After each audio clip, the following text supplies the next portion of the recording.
So done deal kami ni Boss Justin. So sold natin for siyempre free deliver dito sa Mabalacat, Pampanga. Thank you po. Naku, thank you.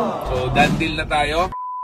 So time check guys at 11 ng gabi, third transaction of the day. So magde-deliver ulit tayo na 2024 Kawasaki Eliminator na 450cc. Nag-deposit na to ng 20,000 down payment. Then gusto niya COD yung balance at i-deliver natin sa Mabalacat, Pampanga. Dadaan tayo sa NLEX tapos magdadao exit tayo. So ETA natin or estimated time of arrival natin sa buyer natin is around 12 o'clock ng ating gabi. So gusto na ito ngayong araw talaga kaya let's go.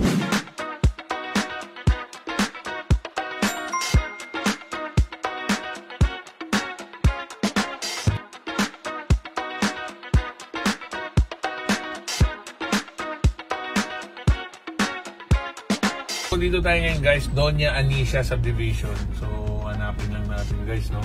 Ayun, Earth Street.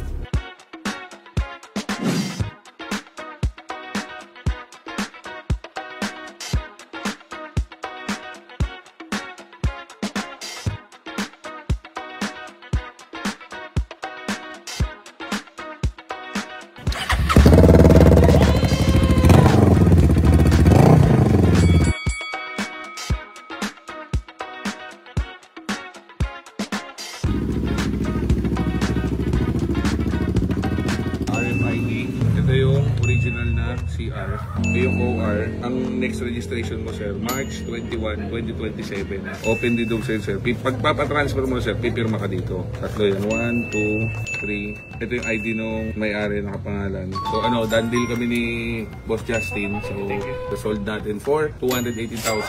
Siyempre free deliver dito sa Mabalacat, Pampanga. Ating gabi. Sir, thank you Salamat sa tiwala. Sir, thank you mo. Ma'am, salamat din po.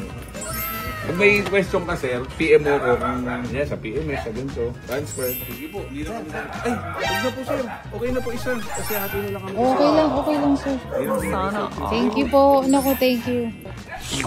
So time check guys, 12:42 ng ating gabi, no? So done deal na tayo. So third transaction of the day, siyempre hassle pa rin, no? So ating gabi na tayo. Pero ngayon, pauwi na tayo. Pag may binibenta po ay second na ng big bike, second na ng kotse, message nyo ko, send nyo sa picture, appraise natin, pagpasok po sa budget, puntahan ko, bayaran natin. So Jet Low Rider po ito, ride safe and God bless. Let's go!